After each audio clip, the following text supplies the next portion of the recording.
we're live.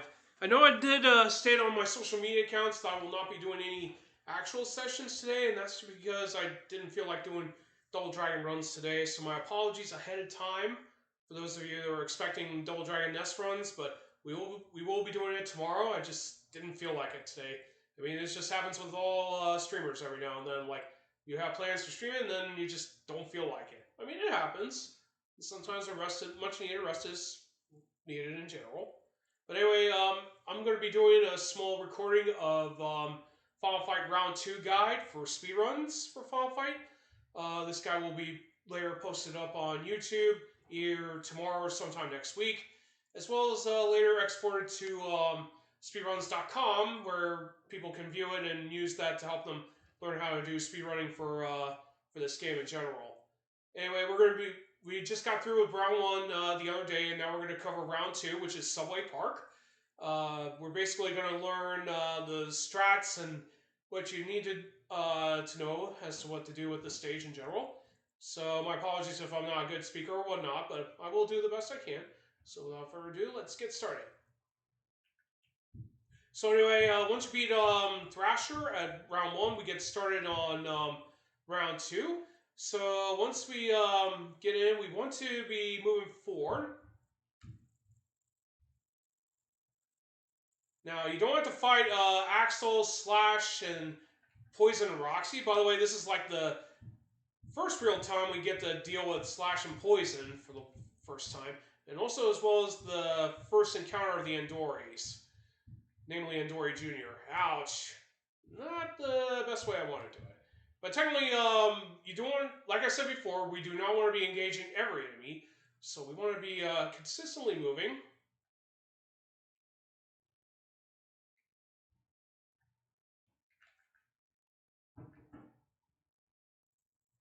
So if you're using Hagar, you can easily protect yourself with this. But technically all you have to do is just beat the Andori, the Hollywood, the 2P, the Bread, for the most part. So as you can see, we don't have to fight Slash here. But of course, the enemies will try to attack you. So if you do want to not engage these guys right here.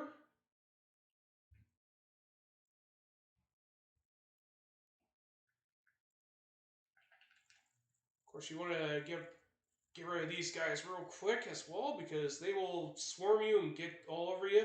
One of the downsides about speedrunning this game is normally you would stop to deal with most of the enemies. You do want to deal with, in speedrunning, you want to prioritize mostly not getting hit for the most part. So we're coming up to this part. Technically, unfortunately, we got attacked right off the gate, so we're going to have to redo that again. But technically, we want to start moving the moment we get started.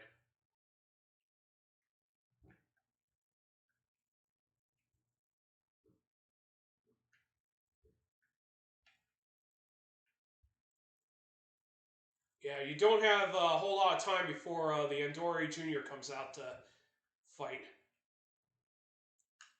So don't be afraid to whip out your specials if you're getting cornered or whatever.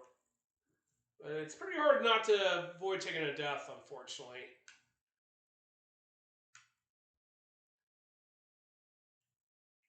Alright, let me go ahead and save right here so we don't have to refight all these guys again. Now, we want to start moving the moment we get control. Now, for this next part, you want to be doing this.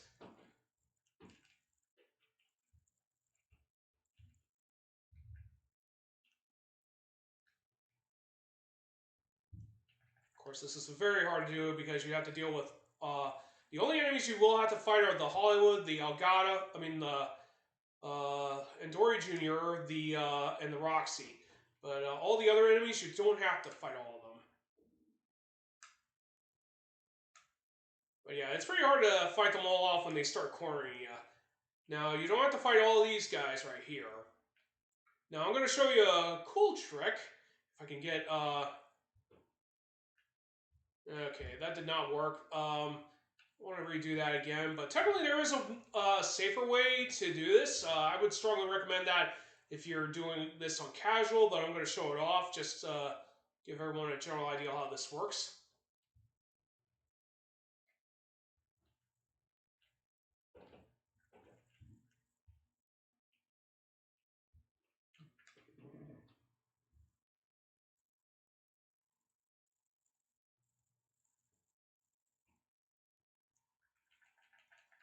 Yeah, here's the wake up pile driver. Sometimes you can do that as well.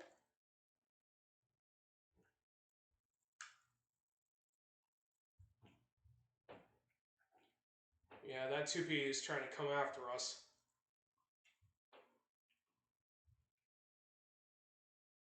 So I'm going to show you a trick right here, what you could do if you make it up here. You do have to keep an eye on the J and the axle. Sometimes these guys will attack the barrels, but we're going to be waiting about at least 11 seconds of our in-game time until the train stops automatically. So if you don't fight and just stay put in where I'm at right now, all you have to do is just wait this horrible 11 seconds until the train stops on its own. Now, technically, I would strongly recommend doing this trick if you're playing a casual playthrough. For speedrunning purposes, you do not want to be using this trick because that wastes a ton of time. But anyway, I'm showing this trick off just to give you a general idea of how it works. It does take 11 in-game seconds before the train comes to a stop. And if you get everything right, the enemies can't do anything because for some odd reason they will never attack your character on top of the barrels. But there have been some instances where the enemies will attack the barrels and with you on. You just got to be very careful. Technically, you don't want to have J2P or Axel around because these guys love to attack. As you can see right here, they're not able to do anything on us. So all we have to do is just wait out the timer, and then we'll reload the save file, and I'll show you how it's actually done for speedrun purposes. But technically, the only enemies you have to fight at this end area consists of the Geo Briar, the Andori Jr., the Hollywood, and the Elgato. Now, this is actually the first time Elgato actually makes an appearance in this level.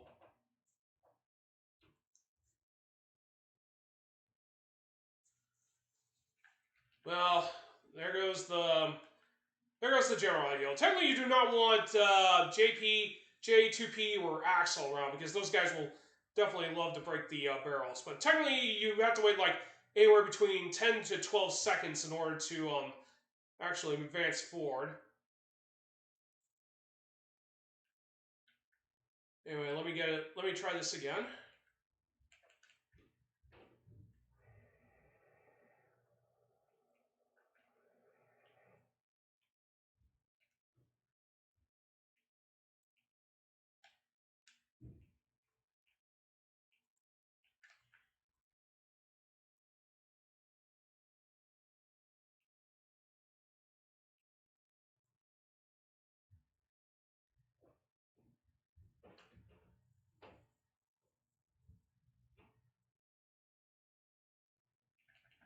Yeah, that was a way better strong showing there. Sometimes you can get 2 food items and sometimes you don't. So since we're going to be speedrunning this area, what you want to be doing is basically just get to the end and then fight off all the enemies that come right at you.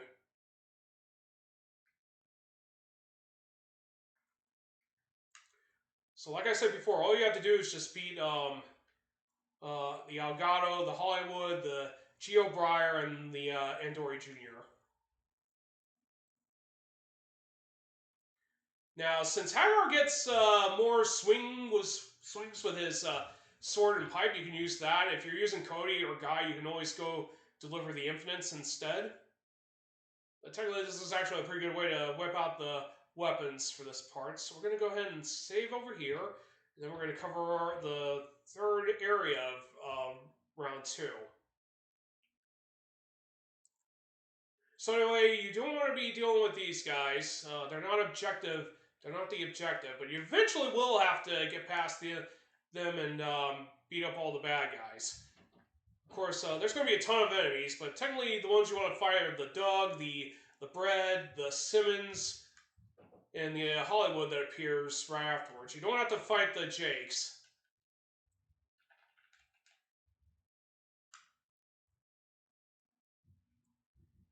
But yeah, make sure you break the barrel. If your health is pretty low at this point, you want to break open that so you can get barbecue. And that's strongly recommended just in case you need to fight Sodom.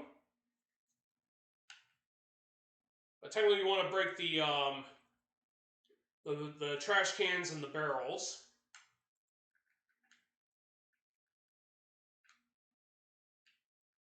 Unfortunately, unlike me, you'll probably want to break those barrels with the special attack. Now, they do have point items, so you can take full advantage of that if you need to build up your lives and score some bonus points.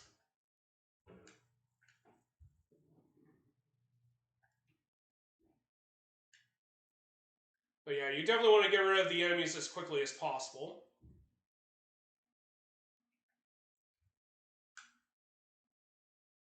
But anyway, that's pretty much all there is to know about that part. You don't have to fight all the enemies, just the ones that come out of there in general, as a reminder. But it's pretty easy to remember. But it's also pretty hard to get through because there's so much enemies, and the enemies themselves do love to get in front of you most of the time. So anyway, we're coming up to the boss for this round, which is Sodom. So Sodom is pretty unique among the bosses, is that he takes less damage from your punches, from your chain attacks. So you cannot use chain attacks to beat him. It is possible to destroy him with just only the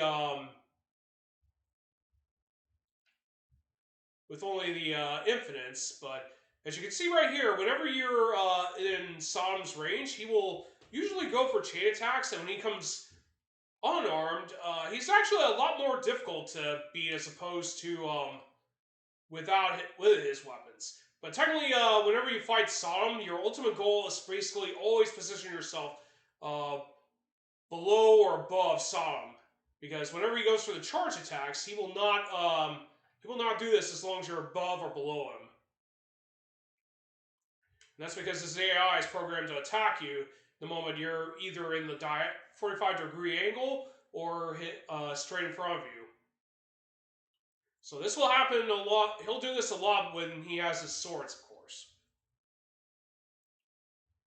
So to give you a general idea of how this fight goes with a regular punch, I'll show you how it works if I can get any blows on him. But technically, just to give you a general idea, approaching him is very difficult, so you definitely see we didn't really do a whole lot of damage to Sodom. I mean, we could still do chain throws, get more damage, but the punches are not the best way to fight Sodom. Technically, you want to use grapple moves, like Hagar's pile driver, his headbutts, or use Cody and Guy's knee thrust, and shoulder throws. Those are your best damage dealers, and you can tell we dealt more damage to him than we did with the simple chain attack. Now, of course, you could do an infinite on Sodom, but the problem is that it's gonna take quite a while. So basically, grapple attacks and throws are the key to defeating Sodom. Part of the reason why he takes less damage is because of that armor he wears. Though I think it's more football gear than actual samurai armor. Of course, I could be mistaken. But anyway, I'll show you the fight again, see if I can get a perfect fight this time around.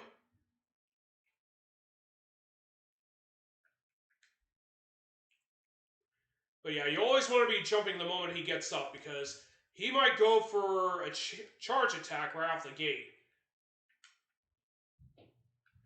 And when he's like this, you can easily know you don't have to worry about having to protect yourself. But it's very hard to do because you just don't know what Sodom's going to do, and he will retaliate. So thankfully I was able to get a perfect Sodom fight there. And that's pretty much all there is to round 2. Now before we conclude, we're going to go over the bonus round. This is pretty easy to understand right here. So basically all you have to do is break those areas that the game requires us to break. So Hagar doesn't take as long, or Cody doesn't take nearly as long to break as Guy does. So even with the pipe, you can easily still break this within 16-15 seconds with Hagar. Probably a little bit less with Cody with 14 or 13 seconds to 12 seconds with Guy, at least with turbo applied. It's a little bit different if you're doing it manually, though. But anyway, it's probably a good idea to get this bonus round done, because it's pretty much the only way you're going to get bonus points. And speedrunning this game we're not going to bother breaking the glass when we get to get ready for round 5. So I'm going to go ahead and save right here. So sometime next week we will get round 3 out of the way. For right now, I'm going to go ahead and conclude round 2 guide. I will have this highlighted and exported tomorrow. I just won't do that tonight because I already just put out round 1 guide slums already on YouTube and speedruns.com. So before I do any streaming tomorrow, I will make sure to, or afterwards, I will highlight and export round 2 to both YouTube and speedruns.com. So anyway, I hope this guide helps you out. I mean, it's not a huge difference maker, but it does give you a general idea what to expect when you're doing speedrunning on round 2.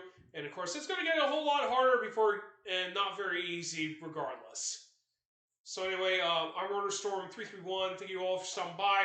I'll catch you all tomorrow for Double Dragon Nest runs, and I will have a day off on Sunday and next Saturday as well.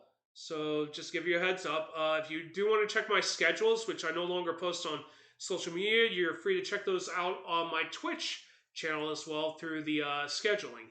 So be sure to check that out. We do have some speedruns planned as well as some casual gaming planned as well.